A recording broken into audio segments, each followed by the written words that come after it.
The day started like any other, clear skies above, the hum of routine beneath. Earth was a planet of contrasts, of bustling cities and sleepy towns, of towering skyscrapers and barren, drought-ravaged deserts. But for most of its people, the world was just normal land, unremarkable ball of rock spinning through an indifferent void. Political leaders squabbled, stock markets teetered on the edge of collapse, and the daily grind of life marched forward uninterrupted. In Washington, D.C., morning traffic crept along the streets, cars honking in frustration at the inevitable gridlock. At the Pentagon, the air was thick with anxiety, not from any immediate crisis, but from the decades-old undercurrent of impending conflict. Across the globe, in the bustling streets of Beijing, the simmering tensions between East and West were a near-constant background hum. But it was in the quiet corners of the world, remote outposts in Siberia, or a lone observatory in the Australian outback, that humanity's attention should have. They had been watching the skies for years, but no one took the reports. Strange signals, unexplained blips, minor shifts in atmospheric pressure. At best, it was chalked up to space weather. At worst, to human error. Dr. Lena Harper sat in a cluttered lab at the University of Sydney, staring at a screen that seemed to flicker with static. Her phone buzzed, another email from her supervisor, another dismissal of her. She rubbed her eyes, her coffee growing cold.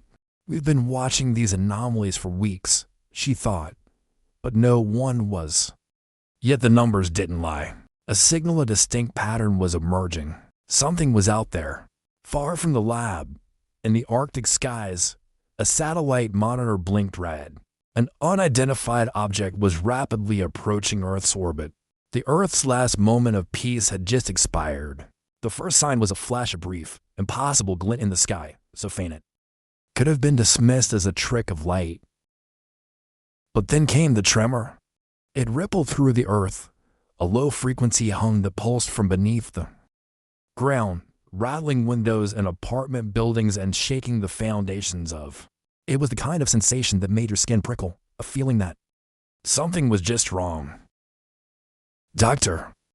Lena Harper sat frozen in her lab, eyes wide as the hum reverberated through her. The screen before her, once static, now flickered with an intensity that made her. It wasn't an anomaly anymore. The signal had transformed into a sharp, unmistakable pattern, of form of communication. But from where? Or, more chillingly, from whom? Meanwhile, across the globe, humanity began to notice. At first, it was subtle. Satellites went offline one by one, their data streams disrupted, lost, and the military systems blinked out across continents, their advanced radar systems useless against a force they couldn't comprehend. Phone lines cut out, TVs crackled to life, only to show images of static, or worse, random snippets of seemingly unrelated data. The world's tech infrastructure was unraveling, and no one had the slightest. Then, the sky split open.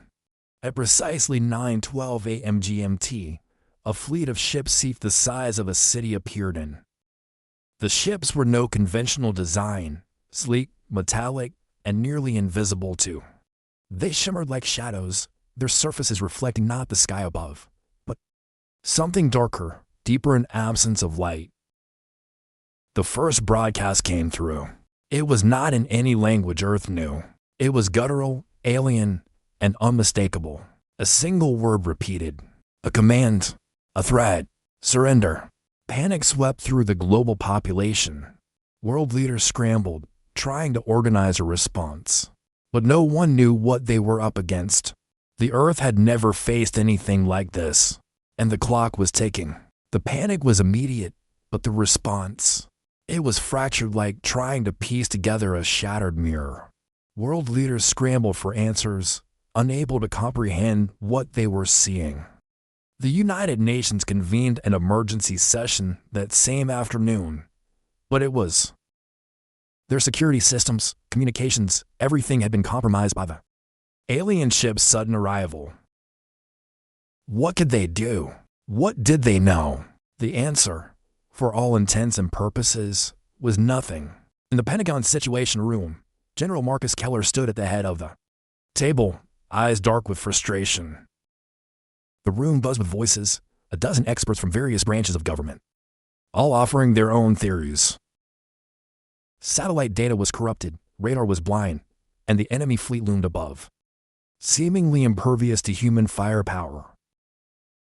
The American military might, sleek, powerful, technologically advanced, was nothing more than a pebble thrown at a wall.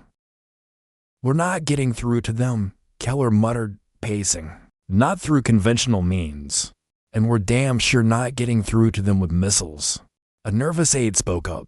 "Sir, we could launch a full-scale offensive, but without knowing the enemy's weaknesses, it would be a suicide mission."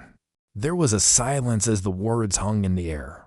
Meanwhile, on the other side of the world, Dr. Lena Harper was grappling with her own sense of helplessness. Her lab at the University of Sydney was quiet, save for the hum of her computers, now running at full capacity, processing endless streams of data. It was overwhelming. But then, something clicked. In the data she had spent weeks analyzing, a breakthrough, a single anomaly, buried beneath the layers of noise. A pattern. It was like the alien ships were communicating not only through the signals they sent, but through a frequency and energy signature that had been completely overlooked by Earth's best instruments. Lena's heart skipped a beat as she analyzed the data further. It's a weakness. The ships, the force that had come to annihilate them, were not invincible. They had vulnerabilities. With trembling hands, she sent a message. "We have something. We can fight back." In Washington, the world's leaders waited. But they had no choice. Time was running out. With the aliens already establishing their dominance over Earth's skies, they would either fight or Earth would fall. There was no middle ground, and the first strike, however small, would be humanity's. The morning after Lena's breakthrough felt both like a rebirth and a death. News outlets around the world had only just begun to wrap their heads around the sheer scale of the alien presence when Lena's discovery cracked open a new possibility, a glimmer of hope, a thread of survival. The problem? Hope wasn't a strategy, and strategies were in painfully short supply. In Washington, D.C., a new emergency coalition had been formed. Top military leaders, scientists, and civilian experts were gathered in an undisclosed underground facility. General Keller, who had seen his fair share of crises, now found himself in the middle of the largest one in human history. The problem was clear. The aliens were too advanced. Whatever technology they wielded was light years beyond Earth's, leaving humanity's might utterly impotent. The key to winning wasn't simply about retaliation, it was about understanding the alien tech and exploiting a weakness they hadn't yet revealed. Lena's discovery of a subtle flaw in the aliens' communication grid was promising, but there were complications. The frequency she had detected seemed to oscillate in a way that couldn't be replicated by anything Earth had. Even the best minds in her field couldn't determine exactly how to use the anomaly to their advantage. The gap between knowing and acting was vast. Still, the U.S. government had to act, and fast. They began retrofitting existing military technology with whatever alien tech they could salvage, an undertaking that was rushed, inefficient, and frighteningly speculative. Fighter jets were outfitted with experimental EMP weaponry and laser defense. Grids were hastily constructed. Every step forward felt like a gamble, and the stakes grew steeper with each. The first attempt at a counteroffensive came less than 48 hours after a coordinated strike force was dispatched to destroy a smaller alien vessel that had dropped into low orbit over the Pacific Ocean. Earth's most advanced fighters, augmented with alien tech, soared into the sky. The mission was bold, the rhetoric louder than ever. But it was doomed from the alien ship didn't even fire a shot. It simply disappeared, vanished into thin air, as if mocking humanity's bravado. The entire strike force was left dumbfounded, their weapons useless, their fighters returning with nothing to show for their efforts but an embarrassing "We're just not prepared," General Keller muttered, slamming a fist onto the. This wasn't a fight. It was a massacre. In Lena's lab in Sydney, the aftermath of the failed strike played out on every screen in real time. Desperation hung in the air. Yet in her gut, a cold certainty settled. The only way forward wasn't brute. It was understanding. How the aliens communicated. Why they had weaknesses in their systems. But with every failure, the clock was ticking louder. Time was no longer on their side. The failure of the first counterattack weighed heavily on Lena. As the video footage of the retreating fighter jets filled her monitors, she leaned back in her chair, her mind racing. The alien fleet silent, ominous loomed above them, and humanity was fumbling for. But deep within her, beneath the layers of frustration, something burned. There's a way through this, she thought. There has to be. The breakthrough had come at night, long after the world's attention had shifted from disbelief to outright panic. Lena had been sitting alone in her lab, the flickering lights overhead casting long shadows across the cluttered room. The hum of machines, the quiet tap of her fingers on the keyboard, everything felt unnaturally still, as if the universe itself were holding its breath. She replayed the data, scanning it again and again, desperate for a pattern. There it was, buried deep within the alien frequencies, a subtle fluctuation. Shift in their signal. At first, it appeared to be nothing more than a fluke. But on a second pass, a third, the anomalies aligned. The aliens were using a form of communication that, on the surface, appeared like static, a digital noise, but with a specific harmonic resonance. The closer she looked, the more it became clear. It was deliberate. The flaw was subtle, but it was real. Her heart thudded as she ran simulations, aligning the alien signal with frequencies from Earth's own technology.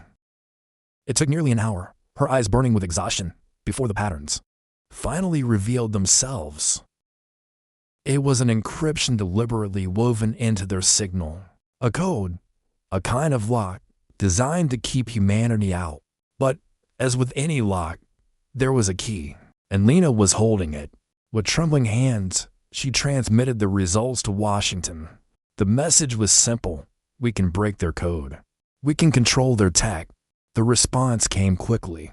General Keller, his voice tight with urgency, spoke through the secure channel. "Are you sure about this? This isn't theory anymore, Lena. We're talking about hacking their system. If we fail..." "I'm sure," Lena interrupted. "I've seen it. We can turn their tech against them." The weight of the words hung in the air. For a brief moment, there was silence. Then, finally, Keller's voice broke the quiet. "Then we move forward. Now." It wasn't a plan for victory, not yet. But it was a beginning. The first real step humanity had taken towards striking back. The window of opportunity was narrow, and the stakes couldn't have been higher. But for the first time since the invasion began, Lena felt a flicker of hope. The bunker beneath Washington was cold, the air thick with a metallic scent of fear and the weight of too many decisions made too quickly. General Keller stood in front of a massive digital map, his hands clenched into fists, eyes scanning the flashing red blips that represented alien vessels scattered across the globe. The map was now humanity's graveyard, a tableau of zones under siege, cities flattened, entire regions cut off from the rest of the world. 5 days, Keller muttered, more to himself than anyone else. 5 days until they make their next move. What the hell are we going to do? Lena Harper's voice crackled through the intercom, steady despite the chaos. We've got one shot at this. I've broken the encryption. We know how to communicate with their systems, now control them. But we need to move fast. Behind Keller, the war room buzzed with activity. Officers and analysts darted between screens, each person hunched over data, coding, or drafting reports. The stakes were simple. There was no room for error. Every second felt like a heartbeat, the world's heart, pounding in a collective rhythm, desperate and terrified. We're ready to launch, Lena continued, but we'll need access to their communication grid. To do that, we'll need to breach their central node. I pinpointed its location, A map of a massive alien structure appeared on the screen, a looming structure on the surface of the moon. The moon? Keller's eyes widened. Lena's voice remained unflinching. Yes, that's where their communications originate. We have a narrow window, less than an hour of time to strike before their defenses recalibrate. Keller took a breath, holding it for a long moment as his mind spun. Calculating, contemplating. Then, as if the weight of the world suddenly lifted off his shoulders, Then let's make this count. No going back now. The countdown had begun. The first and last human strike was about to launch. The sky above Earth was a blackened smear, lit only by the faint glow of distant stars and the eerie silhouette of the alien fleet hanging like a storm cloud just beyond the atmosphere. The moon, once a quiet sentinel, had become the centerpiece of humanity's last. And above it all, General Marcus Keller stood with his back to the war rooms, holographic map staring out through the observation glass as if the weight of the world literally hung on his every thought. Everything's set. His voice was steady, but his eyes told a different story. There was no pretending this would be easy. No amount of strategy could erase the feeling in his gut that they were about to throw everything they had against an enemy that could erase them with a thought. Lena's voice echoed through his earpiece, calm and controlled. General, I have control. We've bypassed their encryption on the secondary grid. We've got less than 10 minutes before their systems adjust. They'll know we're coming. Make it fast. Copy that. He turned back to the screen, watching as the assault team readied their launch from a massive underground facility somewhere in the Nevada desert. 30 fighters, half of them retrofitted with alien tech, the other half equipped with whatever humanity's desperate ingenuity could throw together in the last 72 hours sat on the tarmac, engines primed. Each pilot was clad in armor and quiet resolve, their faces hidden behind the black visors of their helmets. All systems go. A voice crackled over the comms as the first fighters shot into the sky, quickly followed by a dozen more. The team moved in tight formation, pushing through the layers of atmosphere, rising toward the moon, toward what was, in essence, the belly of the beast. Lena's eyes were glued to her monitors, fingers flying over the controls as she simultaneously tracked the fighters' progress and maintained their connection with the alien communication grid. Sweat beaded on her forehead, but she didn't move a muscle. They were running on borrowed time. If she could keep their connection stable long enough, they would have a chance. But it was a razor-thin edge. The alien systems had already begun their recalibration. General, Lena's voice came through again. Urgent now. We've got just 3 minutes before they adapt. Once that happens, we're blind. Noted, Keller replied, his tone tightening. The fighters were nearing the moon, its desolate surface now visible through their digital readouts. A jagged scar on its face, what they had assumed was a natural formation, was the actual entrance to the alien facility. The strategic center, the heart of the invasion. Then came the voice of Captain Elena Voss, leader of the strike team. General, we're in position. We're ready to breach. There was no hesitation in her voice. Voss had led multiple missions, had seen her share of battles, but this wasn't just a fight, it was the final stand. The alien craft, monolithic, oblong, and unnatural, sat quietly above the moon's surface, cloaked in strange waves of energy. It was dark, absorbing the light around it like a black hole in space. Get in there, Keller said, his voice as steady as steel, though his fingers clenched into fists at his sides. Do it now. The fighters descended, breaking through the stratosphere toward the moons. The landscape was barren, craggy, a jagged expanse of dust and stone, barely lit by the distant light of Earth. The alien base appeared as a sprawling complex, a massive structure with dark tendrils reaching out like a series of spindly fingers, claws grabbing at the moon's surface, connected by web-like bridges of pulsating blue light.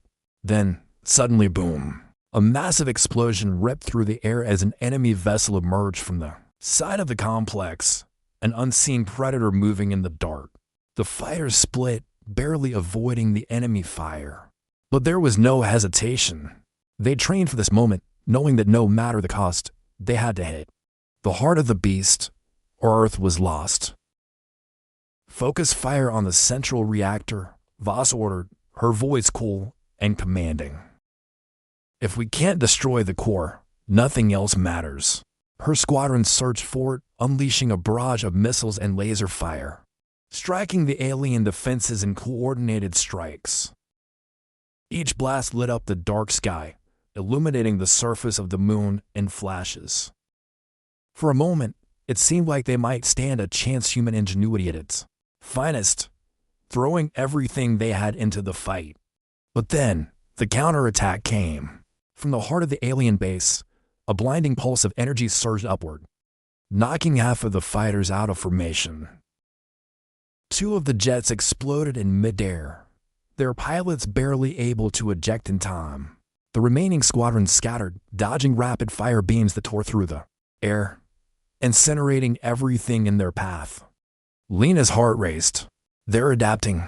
Their weapon systems are recalibrating faster than we anticipated. The fighters were being overwhelmed.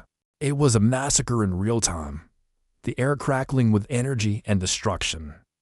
For every strike the humans landed, to came back from the aliens relentless. But it wasn't over yet. We're not backing down, Captain Voss said, her voice unwavering despite the "We hit their reactor or we don't go home." And with that, she led the charge, diving straight into the maw of the enemies. It was madness. It was desperate. And it was their only shot. In the chaos, the impossible happened. A single shot carefully aimed slammed into the heart of the alien reactor.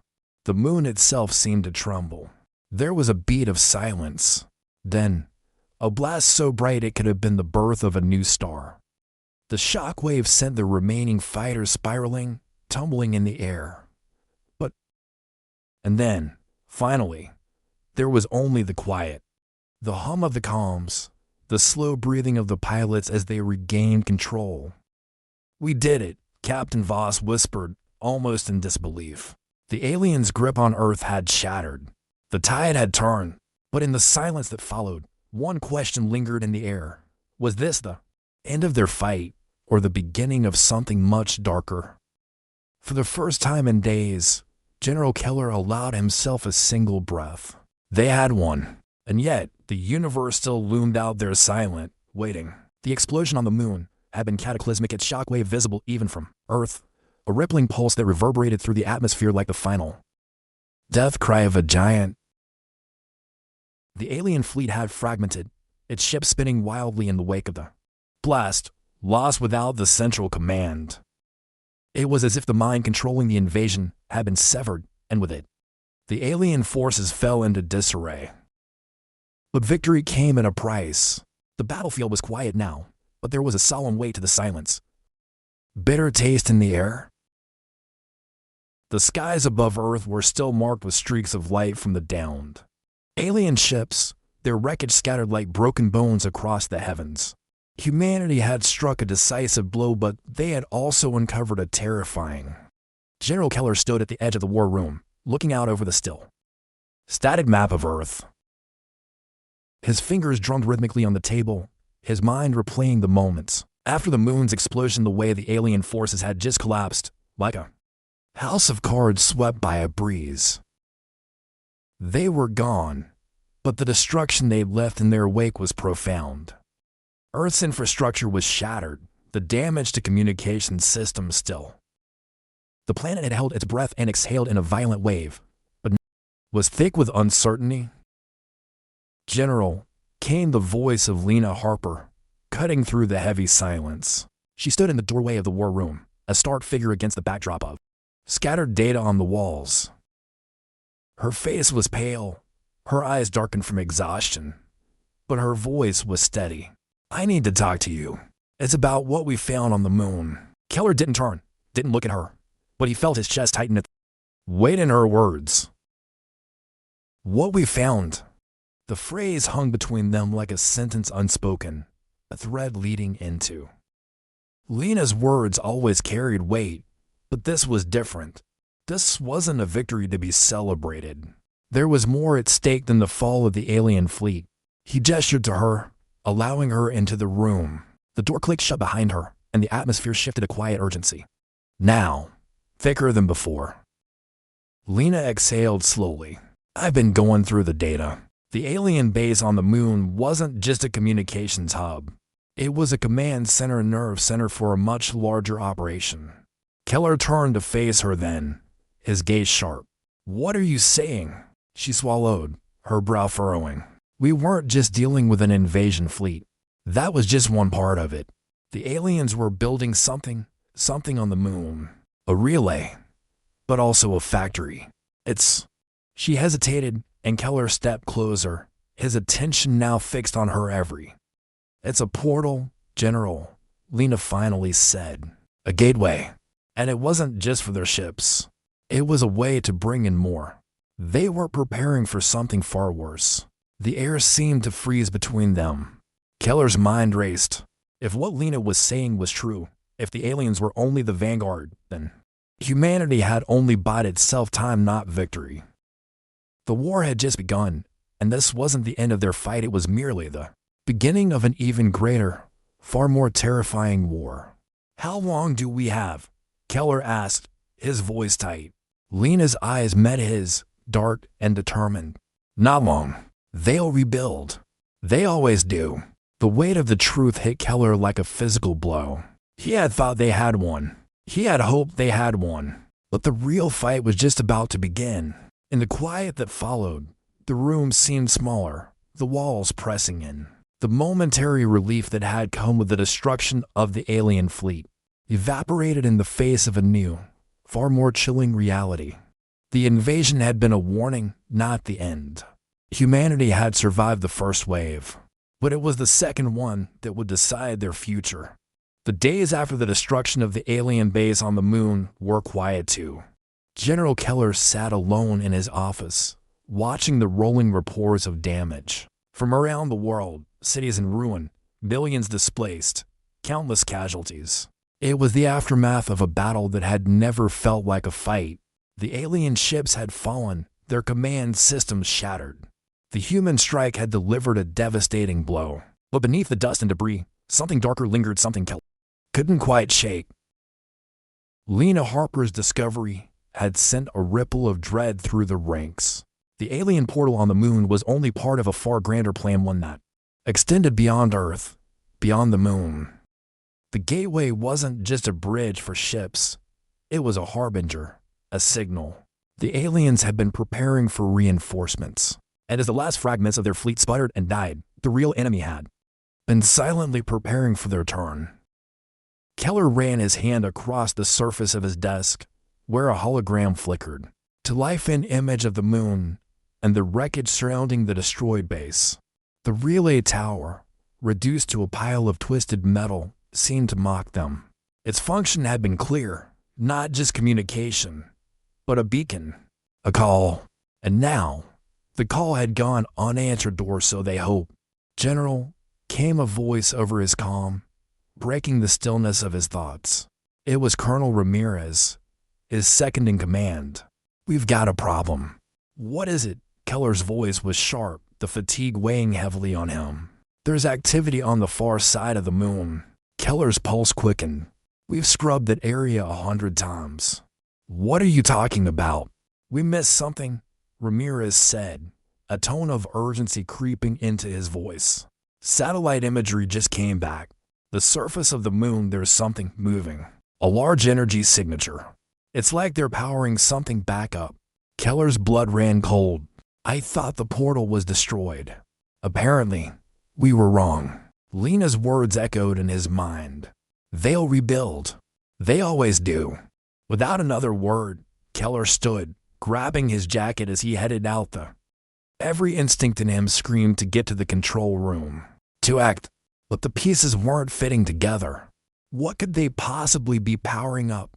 More ships? Or worse, something else entirely? The answer lay on the moon, and it was waiting for them to find it. But the moment Keller stepped into the command center, he saw it on every screen. The same eerie energy pulse this time, more intense, more concentrated.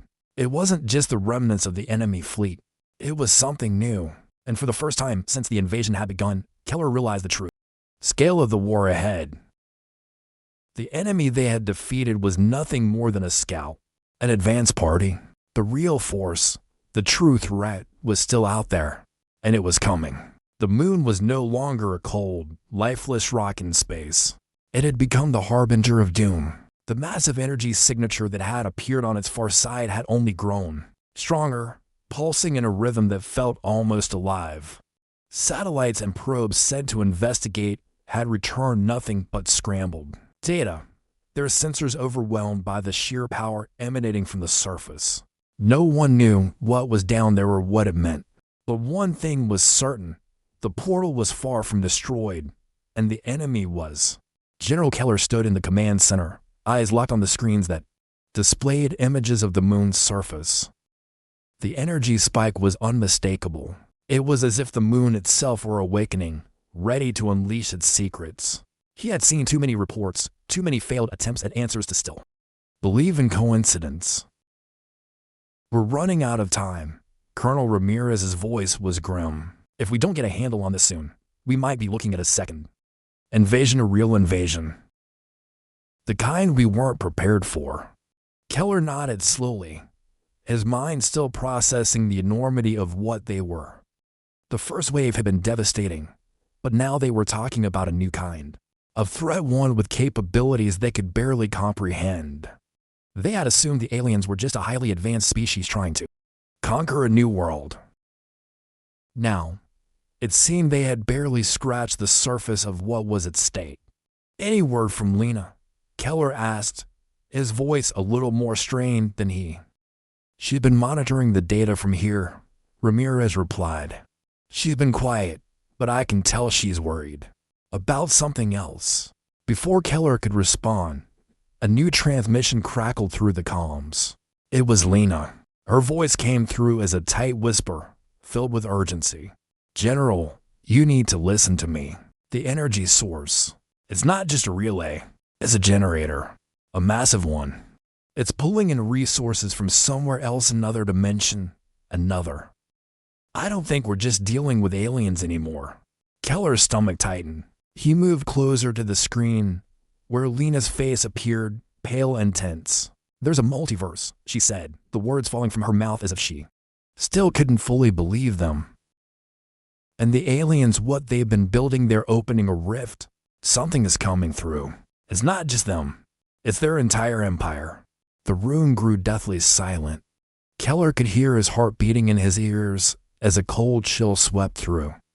The pieces were beginning to fall into place, but they painted a picture darker than any of them had anticipated. The true enemy wasn't just an alien species, it was an entire interdimensional empire, and Earth was nothing more than a stepping stone. "We need to stop this," Keller said, his voice low but resolute. Now, but as he looked at the growing energy pulse, one thing was painfully clear: it was already too late. The rift was widening, and what was about to emerge would change everything. The room was thick with tension as Keller paced in front of the wall of screens. Every piece of data that scrolled across the monitors now seemed like the moon was a quiet sentinel, and Earth's night sky had become a gateway to something unimaginable. An energy signature, growing exponentially, hung beneath the surface. Monstrous heartbeat. And with every passing second, it seemed more and more like the rift Lena had spoken of wasn't a theoretical danger, it was very real, and it was about to tear the fabric of reality wide open. "We're running out of time," Ramirez repeated, his voice strained. Weight of what was happening. "That rift, whatever it is, it's pulling in more and more energy. It won't be long before it destabilizes everything." Lena's face flickered on a nearby screen, her eyes bloodshot from days of sleeplessness, her mind running on the edge of exhaustion. "We don't know what's coming through the rift, but I've analyzed this isn't just a simple portal. It's a conduit, and it's been open longer than we've realized. There are structures forming in the energy waves. Alien architecture, if you can call it that. It's like they've been building something through the rift, waiting for the... Keller clenched his fists, his mind racing through 1,000 scenarios, none of. The alien fleet had been only the beginning. Whatever had been lurking behind the rift, whatever they had been trying to pull through, was likely an empire far beyond anything humanity could hope to combat. The thought made Keller's stomach churn. They had assumed victory. They had celebrated the fall of the fleet. But the true threat was much larger, much darker. "Do we have any way of stopping it?" Keller asked, his voice laced with quiet. Lena's eyes darkened, her hands trembling slightly as she typed rapidly on her. "I've tried everything. We need to sever the energy connection, but the technology isn't anything we've... If we try to break the conduit before we understand it, we risk destabilizing the entire system. If we do that, the rift will collapse in on itself, and whatever's trying to come through will do so all at once." The words hung in the air like an omen. Keller felt the weight of them settle in his chest, suffocating him. They were staring into the abyss, and the abyss was staring right back. "How long do we have?" he pressed. Lena turned to face him, her face drawn with fatigue, but there was a hard determination in her eyes. 24 hours, maybe less. The energy signatures are already reaching critical mass. If we don't act, it will spiral out of control. Whatever's coming through, it will flood this world, and humanity won't be able to stop it.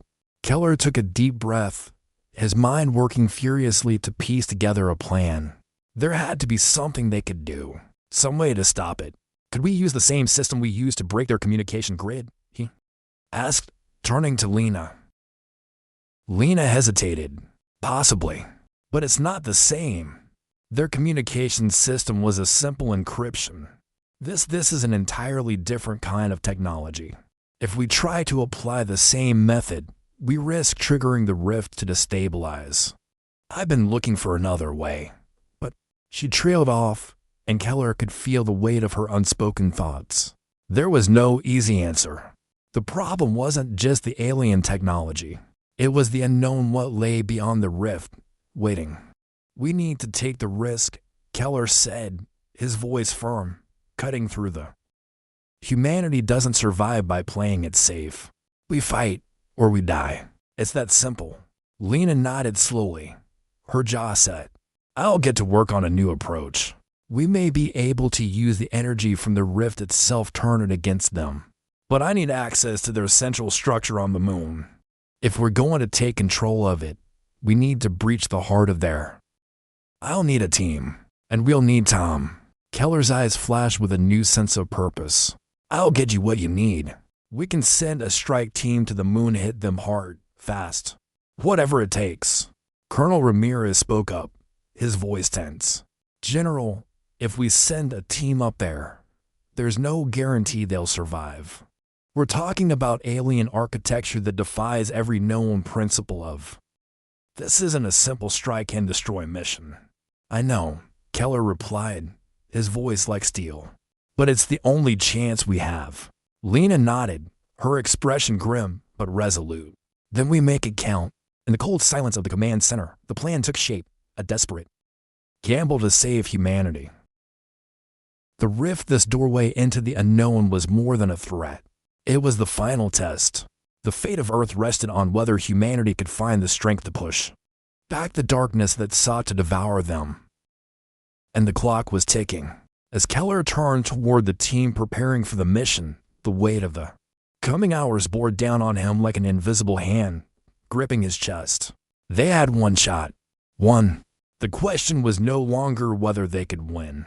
It was whether they had the will to face what was coming through the rift. And they were running out of time.